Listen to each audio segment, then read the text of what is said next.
dipersembahkan oleh pemirsa. Anda masih dalam 60 Minutes with Nike Widiawati.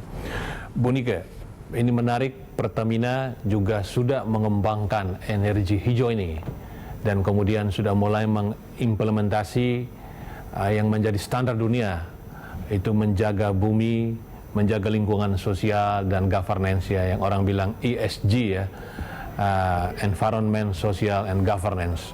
Pertama tentang energi hijau ini, karena kami dengar sudah mensukseskan B20, sekarang B30 dan sudah D100. Bagaimana penjelasan Bu? Ya Bang Primus, jadi kembali lagi ya, kalau kita melihat upaya pemerintah untuk menekan impor, salah satunya adalah dengan penggunaan atau pengembangan bahan bakar nabati. Dan Indonesia yang memiliki kelapa sawit yang banyak, ini melakukan pengembangan BBN yang berbasis sawit. Pengembangannya sudah lama sebetulnya, mulai 2006, dimulai dengan B2,5%, jadi mencampur FAME 2,5% ke dalam solar kita, biodiesel. Dan secara perlahan kita tingkatkan dan ngebut nih di akhir, dan sejak akhir tahun 2019, November, kita sudah menerapkan B30, itu di seluruh daerah di Indonesia.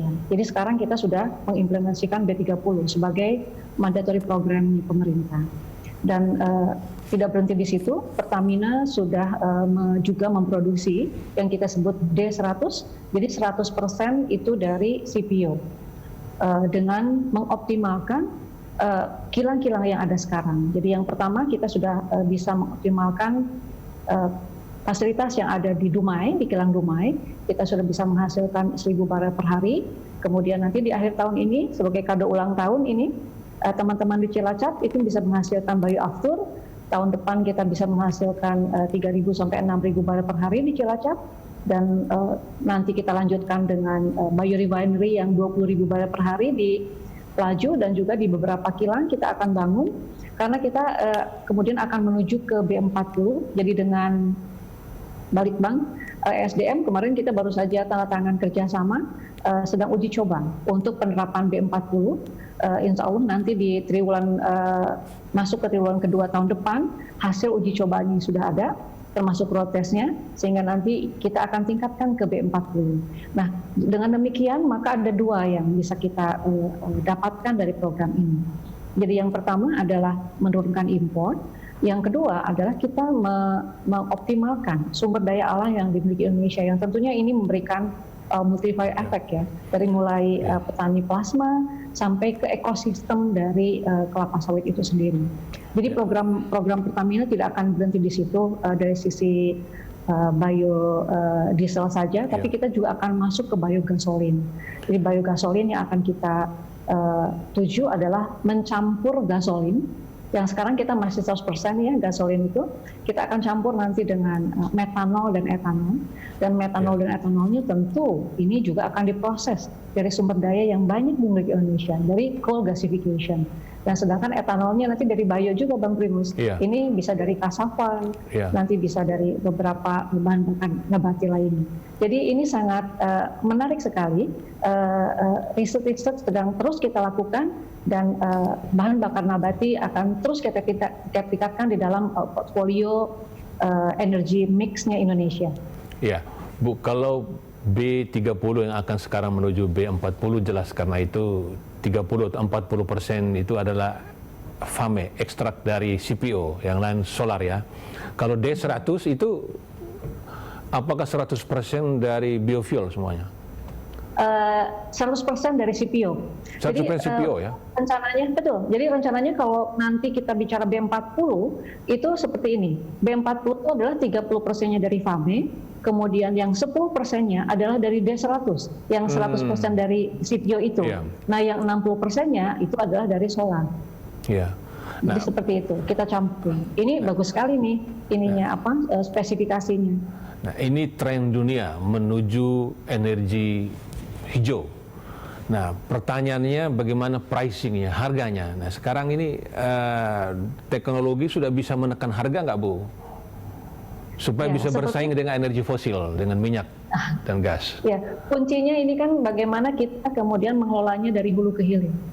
Sekarang Pertamina, bagaimana kita bisa membuat harga ini menjadi affordable adalah karena yang harga BBM ya, karena kita kan mengelolanya dari hulu ke hilir.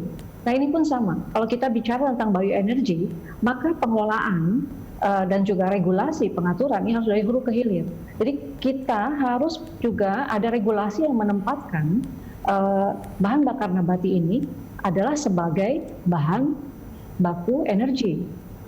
Jangan disamakan dengan bahan baku pangan. Sehingga nanti perlu ada kebijakan yang tersendiri, sehingga nanti ini menjadi affordable, karena kan nanti harga akhirnya ini dikunci kan dengan regulasi pemerintah.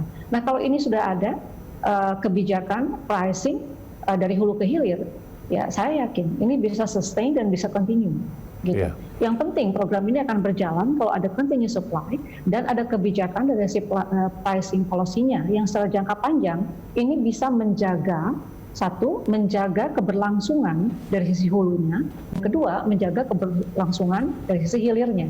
Ini akan sustain, akan program yang sustain. Dan nanti bukan hanya CPO saja ya yang bisa kita jadikan bahan bakar nabati, kita bisa masuk ke kasava, kita bisa masuk ke molasses, bisa masuk ke sagu, sorghum, banyak bahan bakar nabati yang kemudian bisa kita gunakan. Iya, jadi saat ini kontribusi terbesar masih CPO, tapi ke depan dari berbagai macam pohon bisa digunakan untuk biofuel ini Bu ya. Kita punya banyak keanekaragaman hayati yang bisa kita gunakan sebagai bahan baku energi, dan inilah visi Pertamina ke depan. Jadi sebagai perusahaan energi kelas dunia itu visi yang akan berbeda dengan perusahaan energi lainnya adalah kita akan mengoptimalkan sumber daya alam untuk bahan baku energi yang dimiliki oleh Indonesia. Itu yang akan kita lakukan ke depan. Jadi untuk menjadi perusahaan kelas dunia, salah satu strength dari Pertamina adalah bagaimana energi hijau nih Bu ya, memanfaatkan karena kita keunggulan memiliki Indonesia. Potensi yang besar sekali Indonesia, itu yang harus membedakan. Iya. Kemudian ini kan kilang Pertamina kan ada banyak, ada 5-6 ya. Bagaimana agar ini bisa optimal sekarang usahanya untuk mengoptimalkan kilang-kilang ini? Oke, ini kilang-kilang ini kan sudah kilang-kilangnya sudah mature. Jadi yang harus dilakukan, satu, bagaimana kita meningkatkan efisiensi atau gross refinery margin yang kita sebut. Komponen biaya yang terbesar dari kilang itu adalah crude cost. Crude cost ini sangat tergantung dari teknologi yang digunakan oleh kilang ini. Jadi teknologi yang digunakan oleh kilang ini harus bisa membuat kilang ini menggunakan crude yang spesifikasinya bisa dari berbagai jenis. Nah hari ini teknologi yang digunakan di kilang Pertamina ini teknologi lama yang hanya bisa memproses jenis crude-nya itu jenis crude yang sulfurnya itu rendah. Nah yang sulfur rendah ini mahal dan ketersediaannya di dunia ini nggak banyak, jadi mahal.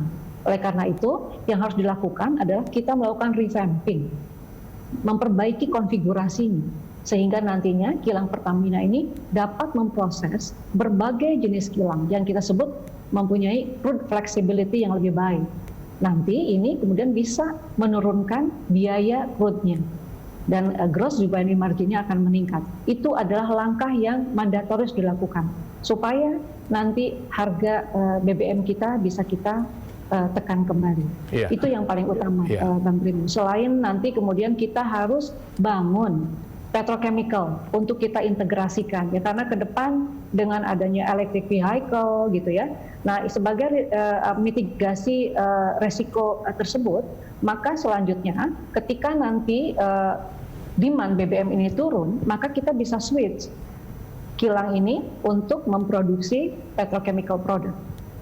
Ya.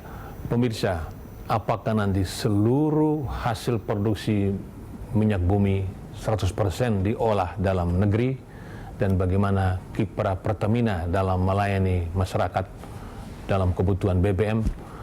Kami akan segera kembali setelah jeda berikut.